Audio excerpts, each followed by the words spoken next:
Hola, bona tarda. Sí, torno a estar aquí. Torno a ser jo. Soc...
Primer de tot, calma't, Candeliever.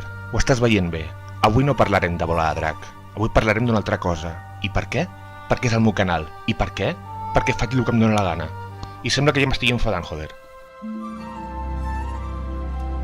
Però no és el cas. No em penso enfadar. De fet, avui el que tinc és ganes de riure. Per què? Perquè ha sortit un nou tràiler, o un teàser, o com es digui, de la nova pel·lícula de Star Wars. I per què dic que és una nova pel·lícula de Star Wars? Doncs perquè es diu Star Wars. I parlen de la fuerza. I surten personatges que es diuen Jedis. I surten... Si no fos per això, no seria Star Wars. He dit. Ah, i per cert, avui torna la vostra secció preferida, les trucades, on vosaltres sou els protagonistes. I ja podeu començar a contestar la següent pregunta. T'agrada Star Wars? Si no, i per què? Moltes gràcies.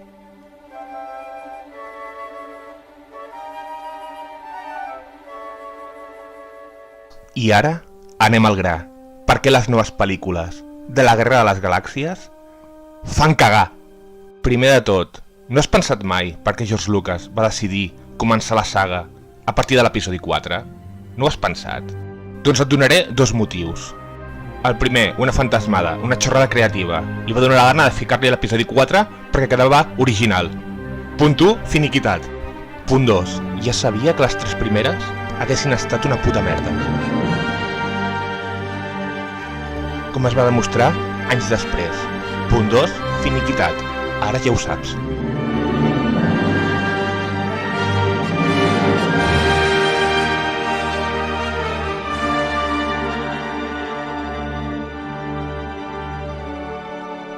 I a més, George Lucas va fer un final tancat a l'episodi 7. No tenia intenció de fer altres pel·lícules. Perquè passaria el mateix que el punt 2 de l'explicació 1. Puta merda, com s'ha demostrat anys després. Però per què faig aquest vídeo ara? Bàsicament, per una cosa. Pel fenomen fan.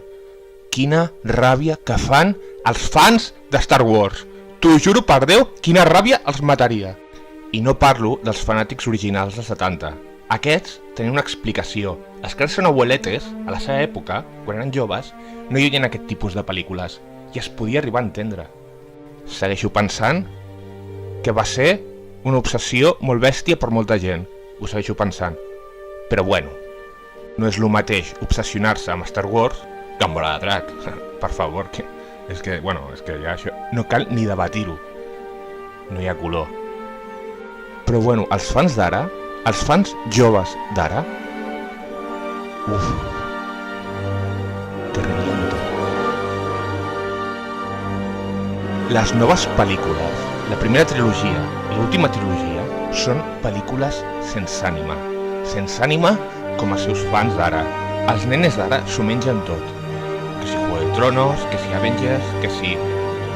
Marvel, que si Superman és Superman de Zack Snyder. I jo tinc la teoria que no és que els agradi, és que diuen que els agrada, perquè toca. Però bueno, aquest és un tema filosòfic al que no entraré. I una altra cosa, joder, és que m'estic liant. Per mi, les pel·lícules que es fan sense l'autor original no són cànon. Sóc un purista de merda.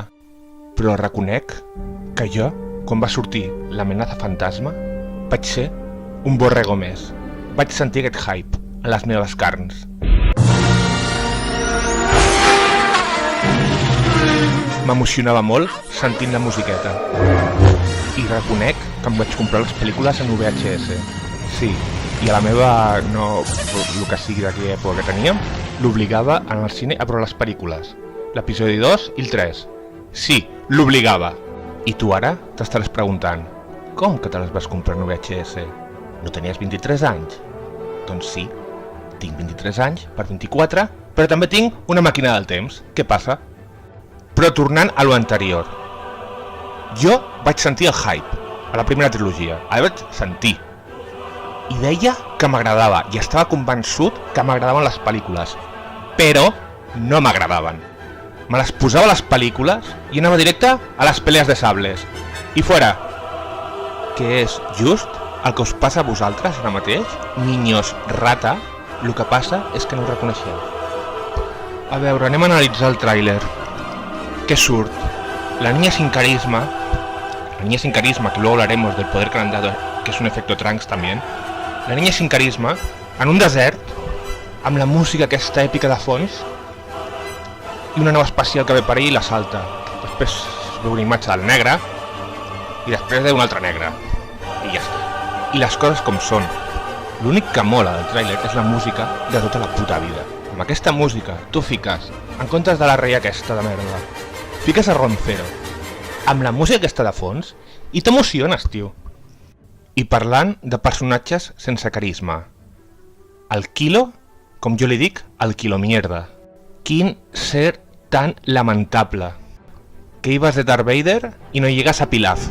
I aquests dos trossos de carn inerte són els protagonistes. Trossos de carn inerte amb un guió. Amb un guió de merda. Ah, i una altra cosa. Que lleig, que és el fill de puta, Però algunes ties, escolta'm bé, algunes ties diuen que el troben guapo o atractiu, o jo què polla sé. Mira. Això fa que encara odiï més aquest gènere. El femení. Però bueno, parlem una mica dels poders. De tota la saga, de tots els personatges principals con la fuerza. Ara no em veieu, però estic fent les comilles amb els dits. Estic fent la fuerza. No té gràcia perquè no ho esteu veient, però us juro per Déu que estic fent el senyal de les comilles. Darth Vader, el primer elegido por la fuerza. A veure, no escollit per força, sinó per la força, vale? Bueno, gag. Doncs mira, era l'escollit, el que tenia que portar l'equilibri a la força, però al final es va desviar, es va anar pel mal camí, es va fer del Madrid. I ja tots sabem com va acabar. Va morir. Spoiler. I abans de canviar de personatge, voldria fer una menció especial a una part del seu tratge. Quina pena més gran. Que em van envellir, en sèrio. És més, diria que després, a Regreso al Futuro, van aprofitar aquests botons pel DeLorean. Seguim. Luke Skywalker. Bueno, en vistes de que el seu pare va ser un bluff, Darth Vader en veritat no va fer res en la seva puta vida, més que ser un esbirro, doncs ara a Luke Skywalker li toca a ell ser l'escollit, que aquest sí, de veritat de la buena, serà el que portarà l'equilibri a la fuerza. Aquest cop sí. I a mi que m'ho expliquin, però sincerament encara no sé què significa aquesta frase. L'equilibrio en la fuerza? Tu, expert en Star Wars, em pots assenyalar en quin moment algú ha portat l'equilibri a nada? Sisplau, gràcies. Conclusió, Skywalker, un altre bluff. Però bueno, anem directament a les trucades ja, perquè he escoltat una mica el que porto gravat i sembla una xapa d'Iker Jiménez. Hòstia puta. Bienvenidos a la nave del misterio. Mr. Candy, també és el millor fent turres de Catalunya. Vinga, Maquelela, ponme la primera llamada, por favor. Apretar botón. Botón, apretar. ¿Ves este gesto? Apretar botón. Gràcies, reina. Mr. Candy també és el millor integrador social de Catalunya. Pagar? No paga, però educa. Primera trucada. Endavant, amic. Digues, ¿qué opinas de Star Wars? Buenas tardes, seguido desde Mr. Candy, posiblemente el mejor youtuber de todos los tiempos.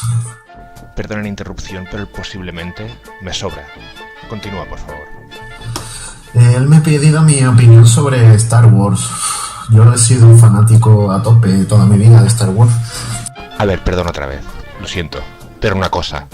A Mr. Candy se viene masturbado de casa, ¿eh? Venga, continúa, por favor. Pero esta última época, la verdad es que no me he enganchado mucho. No me he enganchado mucho, pero desde la primera película que sacaron. Yo tengo 35 años, ¿no? Entonces, realmente yo empecé a seguir Star Wars con las primeras, sí, las vi, pero cuando verdaderamente me enganché fue con la amenaza fantasma, que película que también criticaron los puristas de toda la vida de Star Wars. Pero a mí la amenaza fantasma me enganchó mucho la trama de Darth Vader, como una persona tan buena que llega a ser tan malo, por amor y porque le engañan. Pero no es solo eso, como estaban hechos los decorados y la simbiosis que tenían con la banda sonora. La banda sonora volvió a reinventarse con unos temas muy buenos. Y esta nueva saga ha ido no como a remolque, es que la veo como una copia. Como volver a empezar otra vez, volver a empezar a presentar personajes y todo del mismo modo. Y que lo veo, y luego los personajes no tienen carisma, no tienen carácter. No sé, el casting también deja mucho que desear, quitando los antiguos, ¿no? ¿Te quieres callar? Pero vaya, que las veré y las disfrutaré. Pero no como la anterior saga. Yo me esperaba que esta, al ser ya la saga definitiva, como se puede ir al desenlace final de todo, fuera tan flojo. La veo un poco demasiado encaminada a los niños, ¿vale? Aunque también disfrutemos los más grandes, pero muy lineal en el argumento y muy pobre todo. ¡Calle! ¡Calle! Que tiene que estar por ahí. Bye. Menos mal. A ver, amigo, primero de todo, agradecerte el esfuerzo. Eso se agradece siempre. Y poco más, ¿eh? Vaya coñazo nos has metido. Y además, con una calidad de audio de puta mierda, nene. Ah, y otra cosa. ¿Qué parte de una grabación de menos de 1 minuto no has entendido? A ver, sé que eres andaluz y ciertas cosas os cuestan un poco por ahí. Vale, picha mi arma. Y otra cosa, cuando un youtuber profesional te pide un audio, te quitas la espardeña de la boca. Venga, otra llamada. Tú filtrar mal maquelela. Menos mal que tú tener buenas Següent trucada. Oh, ens diuen que torna a ser una noia. A Mr. Candy, per lo que sigui, sempre li truquen noies. Digues, estimada amiga, ¿qué opinas de la Guerra de las Galaxias? Hola, muy buenas, Mr. Candy. Este es un anónimo de Esther. A ver, a mí me han entrado preguntando si me gusta Star Wars no en una, sino en 2 ocasiones. Eso ya te puede dar indicios, pero para mal, de qué clase de espectadores tiene la saga. Bueno, mi referencia se limita a cuando padre nos compró el videojuego de carreras del episodio 1 para Nintendo 64, por el simple hecho de que estaba de oferta. Todo lo que tengo que decir es que Anakin es un quejica. Tenía que jugar en silencio para no escuchar sus lloros. Eso sí, la canción de cuando acababas una carrera era la leche. Que entre banda sonora.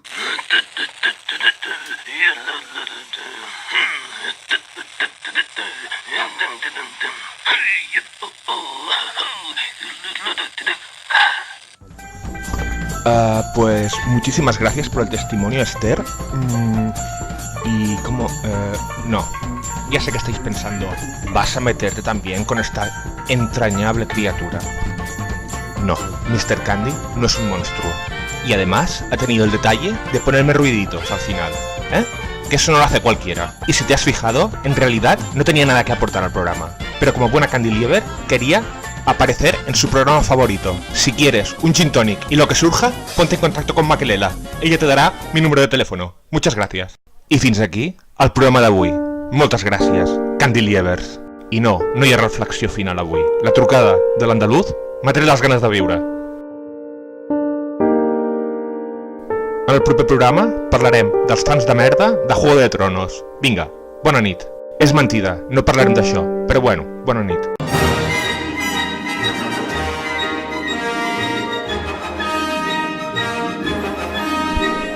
Este es un mensaje para ti, Dallas Review. Te reto a debatir contra mí. Yo digo que las caras de Belmez son reales. Acepta el debate. Si no lo aceptas, quedarás delante de toda la península como un cobarde.